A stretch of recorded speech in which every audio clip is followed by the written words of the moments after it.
तो method of preparation of alkyl halide, आप total 4 तरीके से बना सकते हो इसको। देखो पहला तरीका आपका हो सकता है कि अल्कोहल का यूज करके आप बना रहे हो, किससे? From alcohol. दूसरा तरीका आपका हो सकता है, कौन सा दूसरा तरीका हो सकता है? From alkene. तीसरा तरीका आपका हो सकता है किससे? हैलोजन एक्सचेंज, मतलब एक हैलोजन वाला कोई बना हुआ है उसको एक्सचेंज करके। किसके लिए बनाओगे? इसके फ्लोराइड के लिए और आयोडाइड के लिए करो। और चौथा और लास्ट है आपका फ्रॉम एल्केन से। फ्रॉम, अब पहले देखते हैं फ्रॉम एल्कोहल से कैसे बनाओगे। तो देखो जैसे मान लो आपने ले लिया ROH, ये ली, जानते हो ROH से क्या बनाना है आपको? अब बनाना है RX।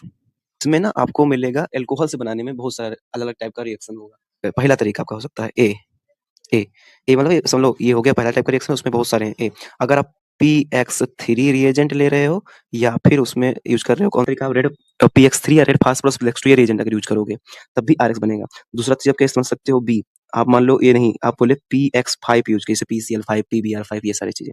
सी तरीका आपको नहीं, ये भी नहीं यूज करूंगा क्योंकि SOX2 मैं यूज करूंगा, ये भी नहीं, आप डी लगा सकते हो HX यूज करके। तरीके हैं जिनका यूज करके आप बना सकते हो। क्या बनना? क्या फाइनल ROH में से OH हटेगा और RX लग जाएगा। लेकिन ये अलग अलग में क्या होगा? अलग अलग बाई प्रोडक्ट, मतलब ये तो मेन है अलग अलग बाई प्रोडक्ट। अगर देखो PX3 वाला यानी कि 3 वाला या रेड फास्फोरस 2 वाला यूज किए तब बाई प्रोडक्ट के रूप में आपका निकलेगा H3PO3।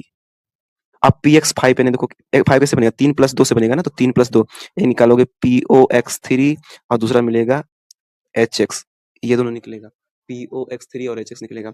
SOX2 अगर लगा, ये सबसे इंपॉर्टेंट है, ये है डार्जन मेथड, इसको बोलते हैं डार्जन मेथड। सबसे बेस्ट क्यों होता है भाई?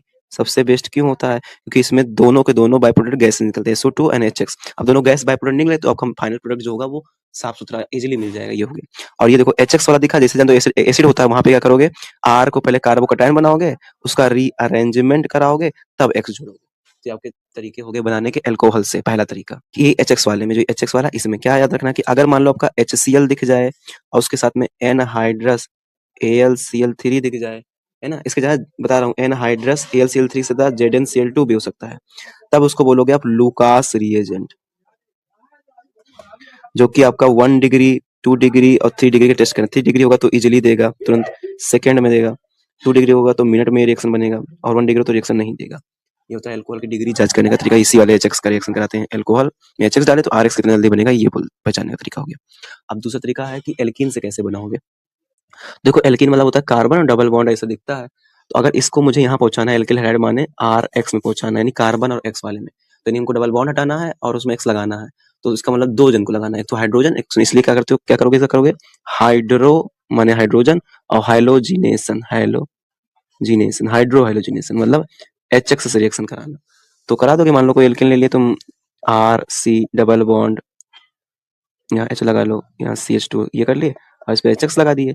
अब HX दिखा तो जानोगे पहले इसको R कार्बोकैटायन बनाओ, रीअरेंजमेंट कराओ, फिर लगाओ। तो ऐसे करोगे तो RCH CH3 और X लग जाएगा, ऐसा बनेगा आपका एल्किल हैलाइड। अब ध्यान रखना HX आया तो जहां पर भी आएगा वहां पे रीअरेंजमेंट होता है, ये ध्यान रखना। इसी में आपको ध्यान रखना है कि आप RCH डबल बॉन्ड CH2 का रिएक्शन करवा रहे थे HX से, तो HX अगर आपका ऐसा कुछ HX आ जाए, कहाँ पे HBr आ गया और पर ऑक्साइड आ गया,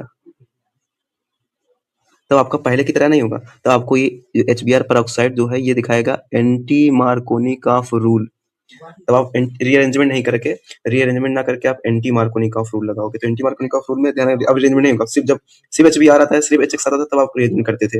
अब आप एंटी मार्कोनिकॉफ रूल मतलब क्या करोगे, नेगेटिव हिस्सा, यानी कि नेगेटिव कौन है, Br वाला हिस्सा, Br नेगेटिव को वहां ले जाओगे जहां हाइड्रोजन ज्यादा है और H प्लस को वहां ले जाओगे जहां हाइड्रोजन कम है, उल्टा जगह ना एंटी मार्कोनिकॉफ। तो आप देखो पहले तरह नहीं बनेगा प्रोडक्ट, अब बनेगा डिफरेंट। कैसा बनेगा, ये किए आप, ये सब था। देखो ये बॉन्ड तोड़े डबल वाला, H2 यहाँ जाता है तो यहाँ ले जाओगे नेगेटिव वाले को, यहाँ जोड़ोगे Br को, यहाँ जोड़ोगे H को, तो ये प्रोडक्ट बना।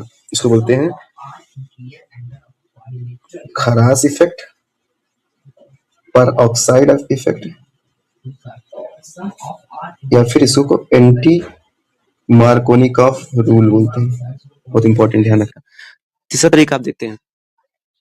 तीसरा तरीका का कौन सा होता है, हैलोजन एक्सचेंज वाला। आप जानते हो कि आयोडाइड यानी RI और RF को आप नहीं बना सकते, इसलिए क्यों नहीं बना सकते, RI जो होता है वो रिवर्सिबल होता है और R का बहुत ज़्यादा एक्ज़ोथर्मिक होता है, इसलिए उसको तो इसमें हाइड्रोजन एक्सचेंज से बनाते हो। तो क्या करते हो भाई, अगर मान लो आप कोई आरएक्स लिए हो जहाँ क्लोरीन, ब्रोमीन, आयोडीन बना लिए इन सब तरीकों से, उसमें अगर आपने एजीएफ डाल दिया तो ये बन जाएगा आरएफ, यानी ये एक्स हट के वहाँ पे एफ, तो इसलिए हाइड्रोजन एक्सचेंज का ये हो गया हाइड्रोजन एक्सचेंज। ये तीसरा तरीका है, हाइड्रोजन एक्सचेंज, आरएफ हो गया। ऐसे आपने आरएक्स लिया, उसमें डाल दिया क्या, NaI डाल दिया, सोडियम आई, तो ये बन जाएगा RI। ये हाइड्रोजन एक्सचेंज से इन दोनों को बनाने का तरीका हो गया। तीसरा तरीका ये हो गया वो बनाने का।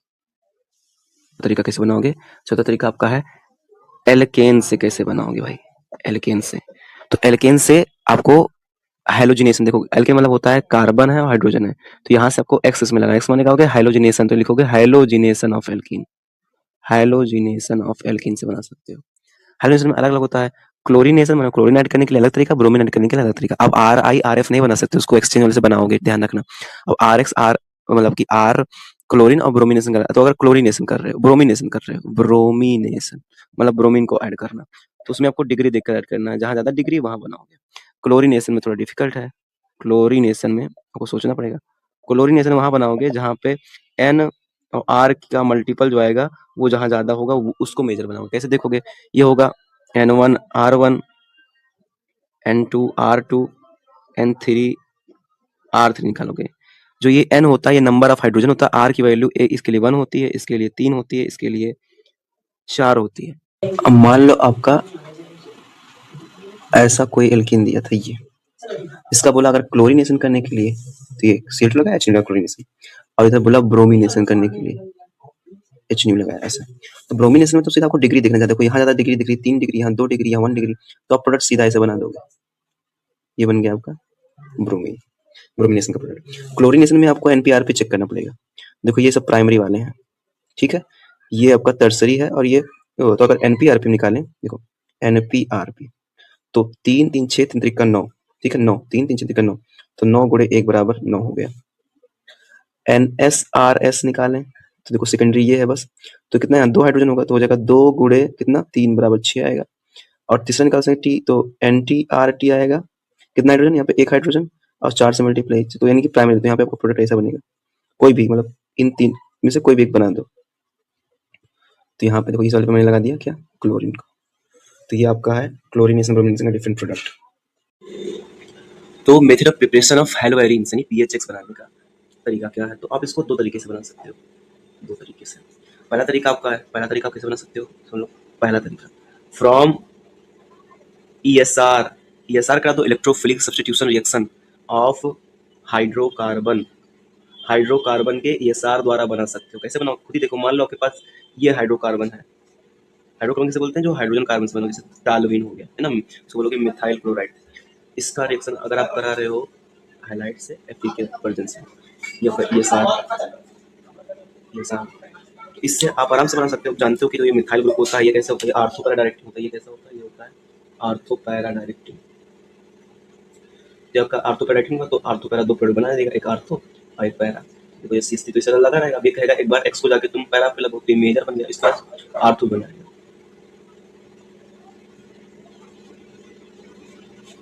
ये आपका पहला तरीका बनाने का हो गया। इससे फिर से वही सेम ध्यान रखना, इससे आप PHF नहीं बना सकते, PHI नहीं बना सकते। क्यों नहीं बना सकते भाई, क्योंकि PHF होता है एक्जोथर्मिक, बहुत ज्यादा हीट निकालता है। PHI क्या होता है, PHI आपका होता है रिवर्सिबल, इसलिए नहीं बना सकते। तो ये दोनों, इसको जैसे वहां पे भी नहीं, वहां पे RF नहीं बना सकते थे, उसको बनाने के लिए आप यूज करते थे स्वार्ट्ज रिएक्शन, स्वार्ट्ज से फाड़ो, और RI नहीं बना पाते थे, उसके लिए आप फिंगर्स यूज करते थे। सेम यहाँ पर भी है। दूसरा तरीका देखो, सेकंड मेथड है फ्रॉम एनिलीन, एनिलीन से बनाओ, या एनिलीन को ही कन्वर्ट करोगे किसमें, डाइजोनियम, डाइजोनियम साल्ट से बनाओ। तो चाहे एनिलीन से बनाओ चाहे डाइजोनियम साल्ट से, दोनों सिंपल यूज बनाओ। तो करोगे क्या, पहले देखो, पहले ध्यान लो कि एनिलीन से डाइजोनियम साल्ट कैसे बनेगा। तो NH2, इसमें क्या डालोगे भाई, बड़ा इंपॉर्टेंट, ध्यान रखना क्या, NaNO2 बार बता रहा हूँ, NaNO2 प्लस HCl 0 से 5 सेल्सियस, वेरी इंपॉर्टेंट है। PHNH2 हो गया एनिलीन, एमीन चक्र का एनिलीन हो गया। इसमें NaNO2 HCl 0 से 5 सेल्सियस डाले, तो ये बन गया अपन का क्या, बन गया PHN2Cl, ये बन गया। इसको बोलते हो डाइजोनियम क्लोराइड बना लिया, डाइजोनियम क्लोराइड, इससे बहुत सारे रिएक्शन करा सकते हो, PHN2Cl, डाइजोनियम क्लोराइड से बहुत सारे रिएक्शन। जैसे मान लो अगर अभी ऊपर नहीं बन रहा था, कौन सी चीज नहीं बन रही थी, PHF, तो यहाँ पे PHF बना सकते हो आप, इसको बनाने के लिए क्या यूज करोगे, यूज करोगे HbF4 रिएक्शन का नाम क्या लिखोगे, इस रिएक्शन का नाम होगा बाल्ज साइमन रिएक्शन, ठीक है, बाल्ज साइमन रिएक्शन इसका नाम होगा। ये हो गया पहला। दूसरा है आप इससे PHI बना सकते हो जो कि रिवर्सिबल होता था, कैसे बनाओगे, KI लगाओगे, इसको कोई स्पेसिफिक नाम नहीं है। इसके अलावा अगर आप अब ऐसा कोई रिएक्शन करते हो जिसमें कॉपर को प्लस वन वस्तु में, जैसे Cu2X2 ले लो, Cu2Cl2 Cu2Br2, या फिर यूज कर लिया आप CuCN, यहाँ पर भी आपका +2 अवस्था में है, तो ऐसी अवस्था में आपका क्या बनेगा, PHX तो बनेगा अगर X वाला लोगे तो, वरना PHCN बन जाएगा, तो PHX या PHCN बनेगा। इस रिएक्शन का नाम क्या, वेरी इंपॉर्टेंट है, जहाँ पे आप कॉपर को प्लस वन वस्तु में लियो, इस रिएक्शन का इसका नाम है सैंडनियर। यहाँ पे क्या होता है, कॉपर +1 अवस्था में, ये बहुत इंपॉर्टेंट है। और last but not the least वो है आपका, है कि जब आप कॉपर को यूज करते हो, कॉपर को यूज करते हो जहाँ पर वो जीरो स्टेट में होता है, जैसे कि आपने Cu और HX यूज किया, तब CuHX यहाँ पे कॉपर जीरो स्टेट में है, यहाँ पे +1 अवस्था में था, तो आपका यहाँ पे भी PHX ही बनेगा, कुछ अलग नहीं बनता, PHX बनेगा, उसका नाम अलग है। तो अगर देखो कॉपर प्लस यानी Cu2X2 CuSCN इस्तेमाल करते हो तो कुछ साइन में नाम दीजिए, इस रिएक्शन को क्या नाम दो, इसको नाम दो गटरमैन कोच। कैसे रखोगे, इसको नाम होगा गटरमैन कोच, जहाँ कॉपर जो होता है जीरो अवस्था में होता है। ये इसका नाम कैसे याद किया जाए, तो इसका याद करते हैं कॉपर के गटर में एसिड, है ना, ये है, तो गटरमैन कोच दिया, कॉपर गटर में एसिड दिया, कोच ऐसे तो इसका नाम है Gattermann coach reaction, very important है, सब नेम रिएक्शन बहुत ज़्यादा इंपॉर्टेंट है। तो ये आपका method of preparation of hello Erin खत्म हो गया, हेलो एरिन एंड